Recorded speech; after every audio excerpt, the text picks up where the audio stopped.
I'm coming in hot on a Wednesday, Chinch. How we doing, brother? I'm coming in freezing cold, dude. It looks like I have like a sunburn. I don't. I was just out back with Bella and Macy, and it's frigid on Long Island, dude. Dude, I hear it's like frigid. What do you mean? Like 30s, 20s? Yeah. But when you're coming off it's been in like the 70s. 50s. I know. What did I say last week? I said props to global warming. Mother Nature did not like when I said that at all, and she's like, "Oh, really? Really? Oh yeah, okay, yeah. Can you believe Rich Chichimino said that? Here's 20. Here's on 27. I look 30. Like I just went down the Chinese downhill and Better Off Dead. Oh my God! Wait, that reminds me. We completely forgot. Our boy Timmy McMahon reminded me of this last week. Remember we did all the Cusack movies? Yeah. What did we forget? One Crazy Summer, dude. Oh yeah, it's a great movie. Hoops. His name was Hoops. Yeah. Him. Yeah. Demi Moore was in that. I think. Classic. Whatever. Anyway, so wait. We gotta stop. Thanks, T Mac. Yeah, thank you. Letting us know, dude. We gotta stop down because I am witnessing one of the greatest baseball performances in college baseball history right now, dude. And I know the guy. I know the guy personally. Do you know him? Do you know who it is, dude? Bro, I know the kid personally too, man. I'll tell you what, Chich. As a dad, I told him, getting to watch my son play college baseball, especially Division I baseball, is incredible because, you see all the work he's put in all the years and all the hitting. Then you get to see him in person, hit a grand slam yesterday. And Chinch, this is the crazy part, bro. Last year, matter of fact, he's calling us right now during the show. But last year, I went to a bunch of games, and he didn't. He only played a few games. I think he got 40 some at bats, but all the games I went to, he never got a hit. Mm. So your mind starts playing with you. Okay, dude, do I have to not go to games? You know what I mean? Yeah. So, dude, yesterday his first at bat, Jake got a bunt single. Oh, I didn't know that part. Oh, dude, the kicker laid down a bunt. Okay. And then just beat it out by 4 feet. He was past the bat. I'm like, that's incredible. I've never seen that kind of speed in my household. But he beat it out. And so, dude, that was the first college hit I've ever seen at Kent State. First college hit I've ever seen. Oh, my God. So I'm like, all right, good. I'm off the schneid. Yeah.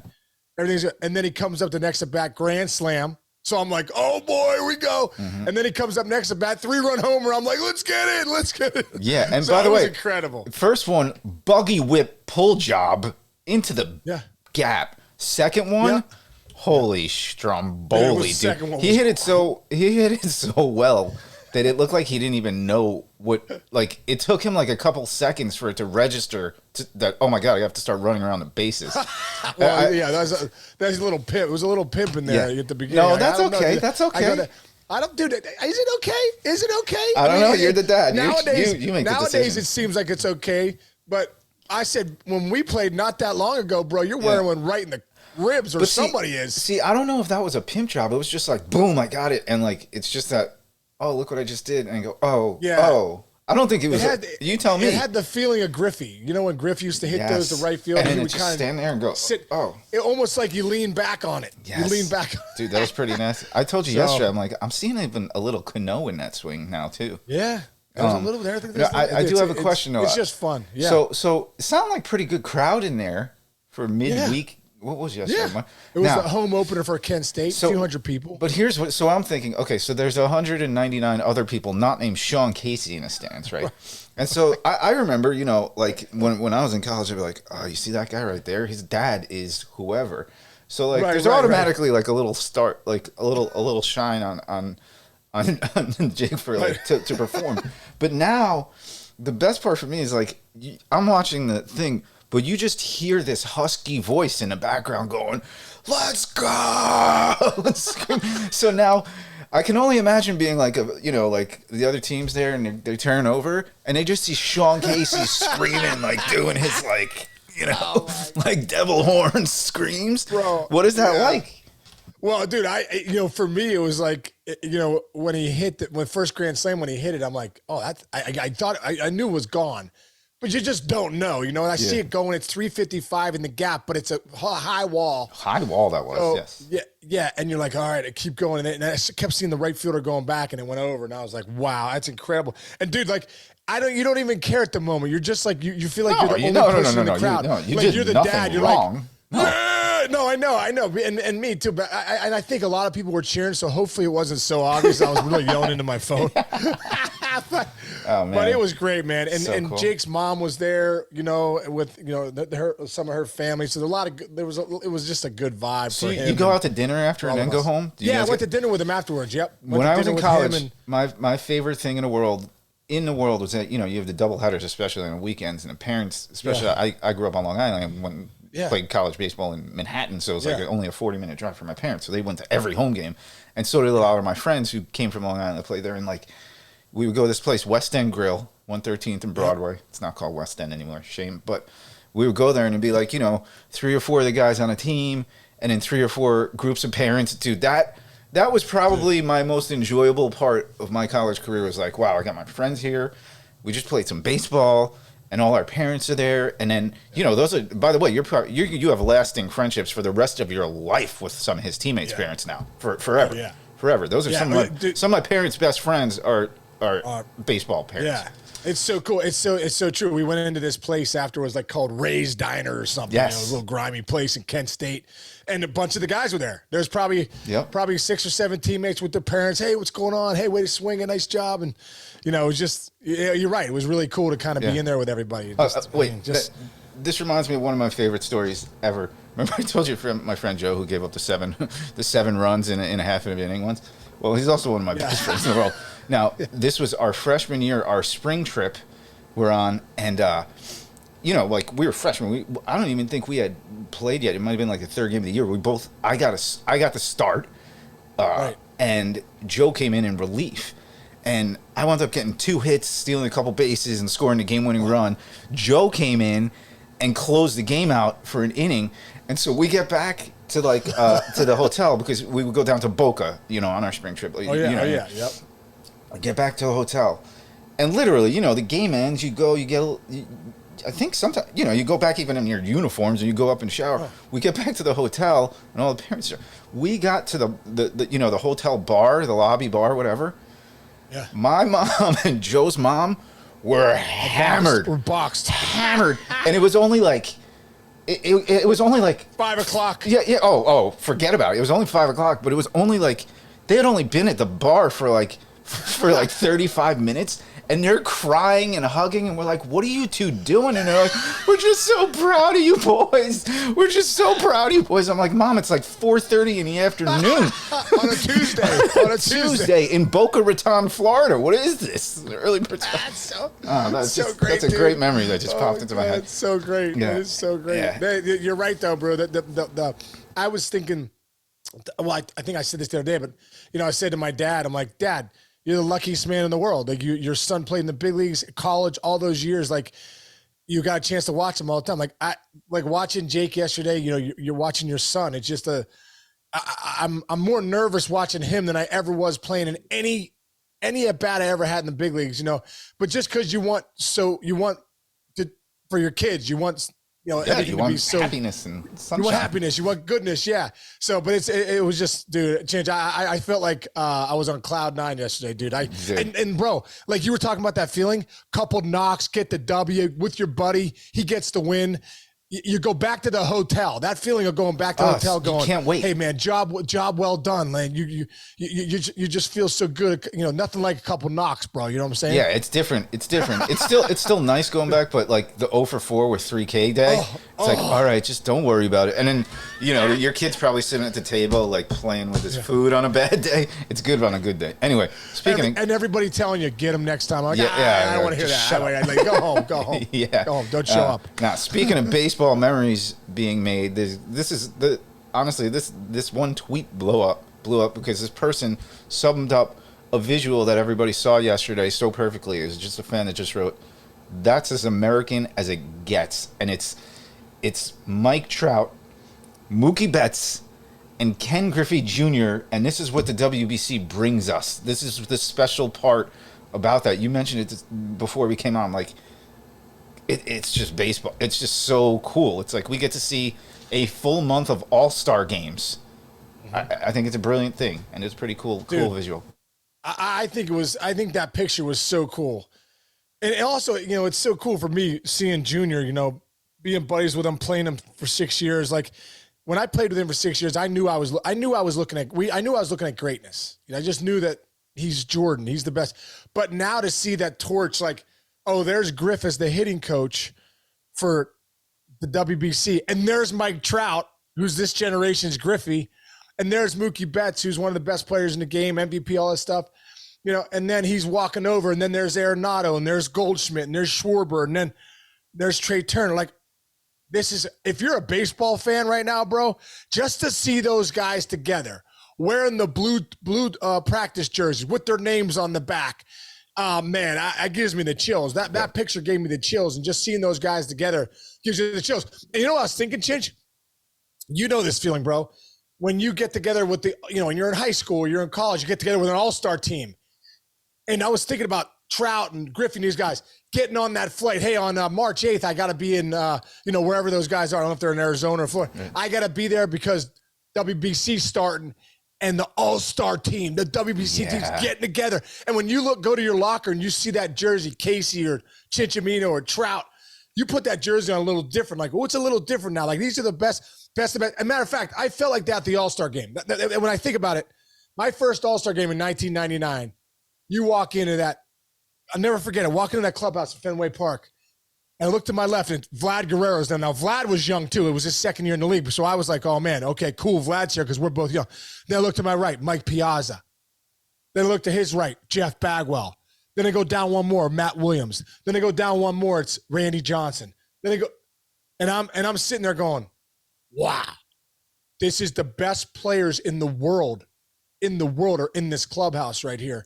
This is incredible. And when we go out for batting practice, we look over Jeter and Griffey Jr. and all these guys, right? And all of a sudden you go, and then we had the all-century team there that time. Oh, yeah. But it's just something about when you get to put the uniform on with some of the best in the world, bro. It's an electric feeling. And to see those guys together, it's basically the all-star team of the big leagues, of the Americans that are together. And you see the Dominicans, and you see, the guys from Japan and Venezuela, and then the Netherlands, and you start looking at this WBC and you go, these are the best, dude. And they have that feeling when they get together of, hey guys, let's go. I take a lot of pride in putting this uniform on. It's just a cool time. This WBC is going to be awesome, man. It's going to be a lot of fun. It's the baseball Olympics. I'll say one more thing. It's just popped into my head. The picture of Betts, Trout, and Griffey. Over the past 30 years, I don't think there are three other guys who have led the league in smiles more than those three guys on a baseball field. All three, like when you think Mookie Betts, you think of him making a catch and with that huge, awesome smile of his. Trout's always smirking and laughing at somebody, and Griffey used to just smirk and laugh at everybody else. Smiling, yeah. Well, when you're that good, wouldn't you be smiling? Oh my God! I would have to get like surgery on these big jowls I got. Why is Chinch smiling so much? Because he's the best player in the game. Why do you think he's rich? And he's rich. He's rich.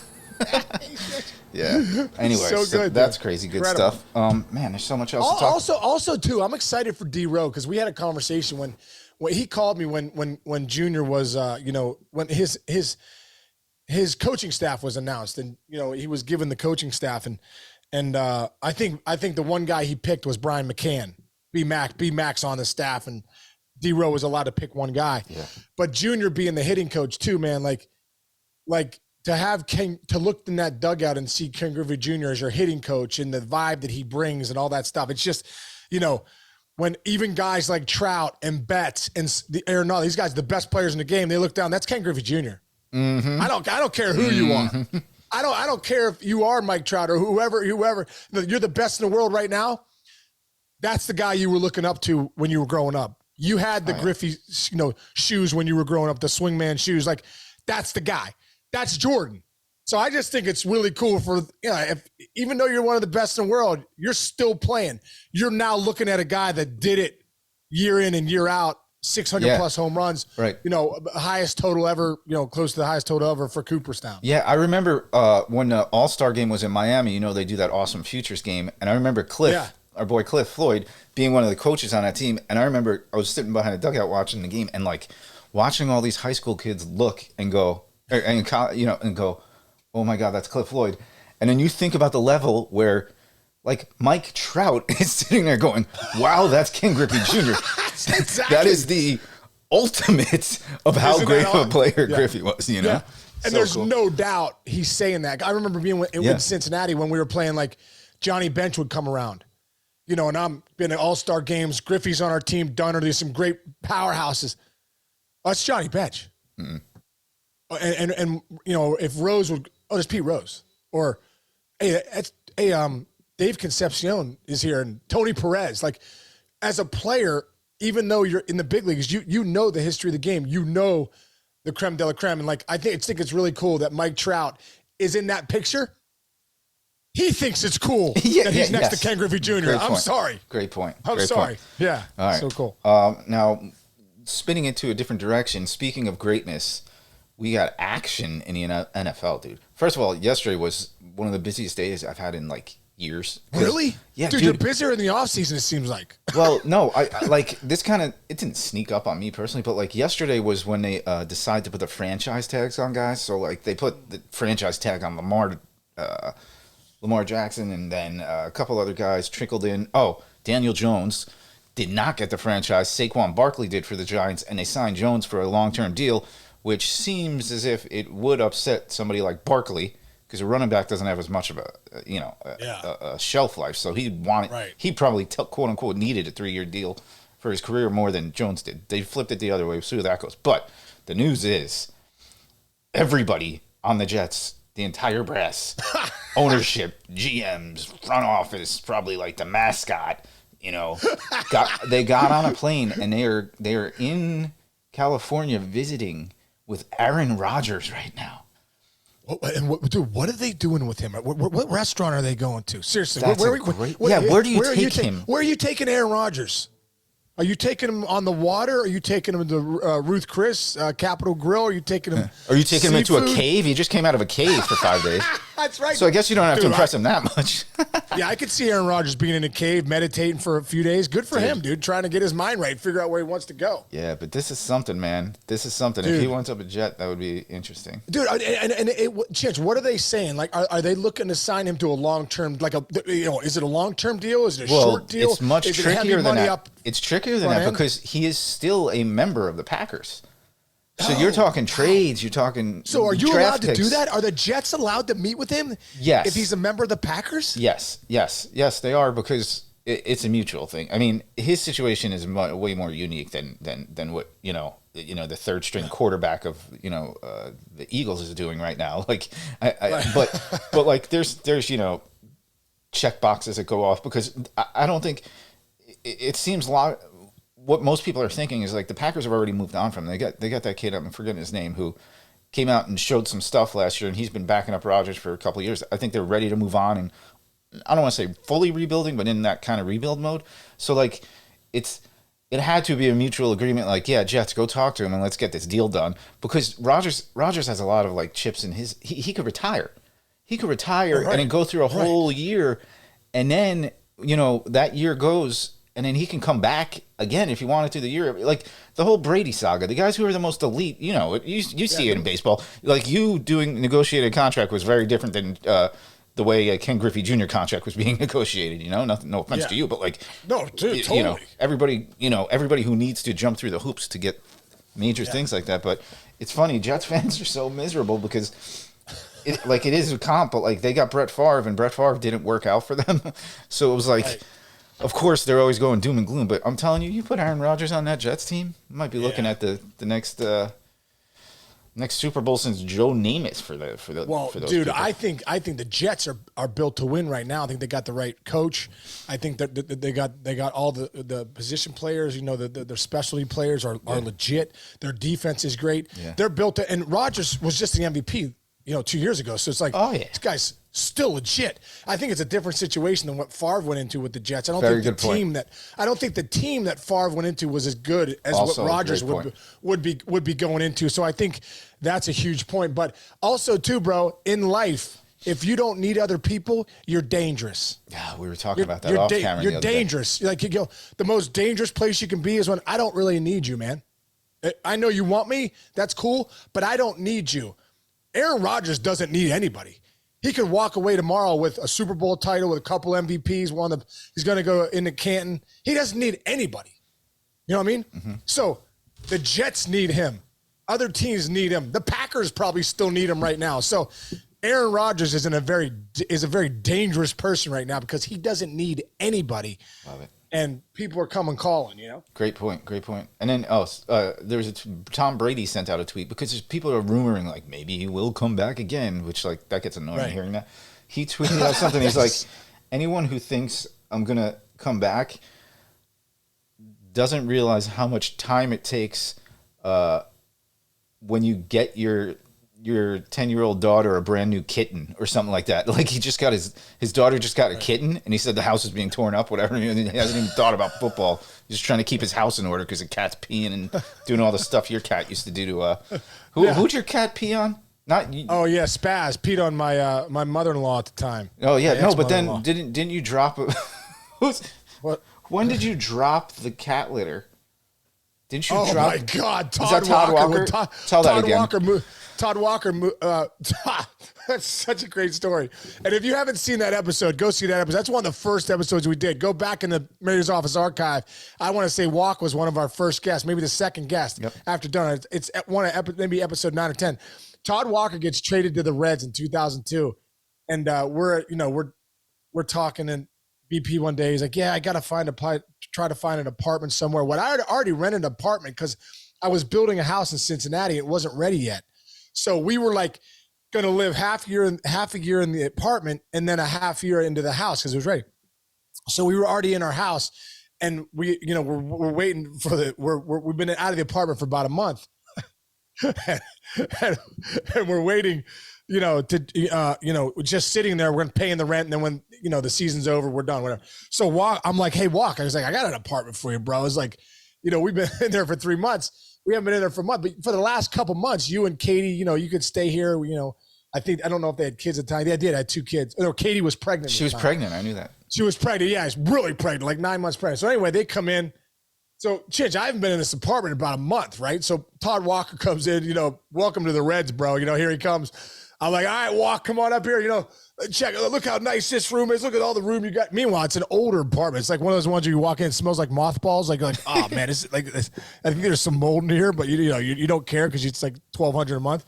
So you walk in there, look at this room, look at this. So we go upstairs, and Katie's coming up, and Katie's at the bottom of the stairs, and I go, Walk, oh, check this out, Walk. I said, nice. Look at the bedrooms. Well, in one of the bedrooms we had 2 cats at the time, and we had a litter box, one of those litter boxes you throw away, and so, so I go to grab the litter box, and I'm like, hey man, I gotta get this. Let me get this litter box out of here really quick.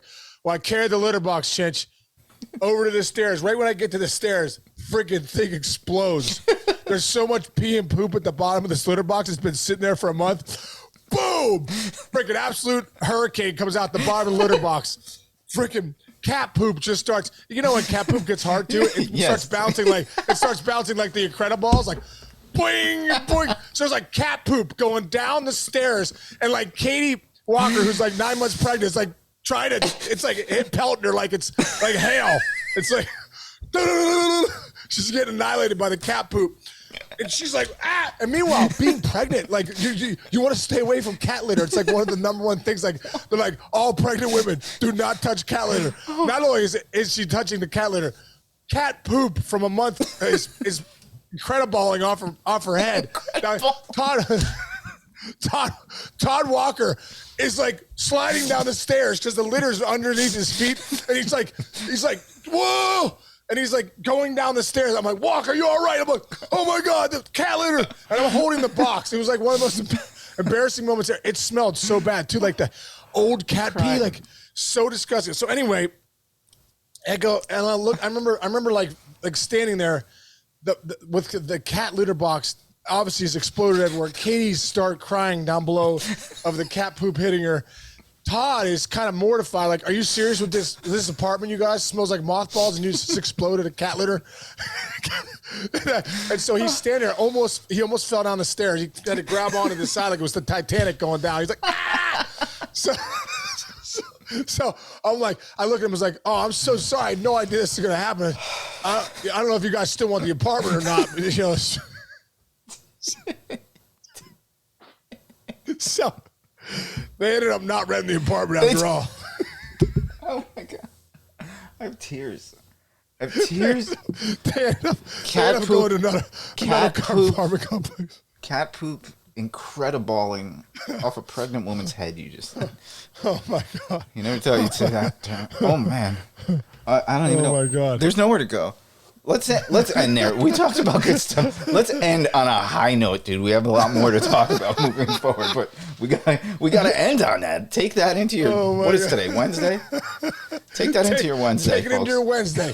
Take it into your Wednesday. And if you have cats out there with the throwaway litter boxes, make sure you clean them more than once a month because they think those things will explode on you without you knowing. There's so many visuals there. All right. Well, everybody go right now. Go out and get a nice sandwich for lunch. Thinking about the cat poop falling on your head. Let's go, baby. Let's go. All right, man. We got the WBC, Griffey, Trout, Todd Walker's welcome to Cincinnati. Aaron Rodgers' future. Aaron Rodgers, welcome to the Jets. Maybe. All right, dude. Let's go. We'll see. All right, Chinchy. Have a great rest of the day, brother. And everyone out there listening, we appreciate it. Subscribe, download, and we'll see you tomorrow. Wow.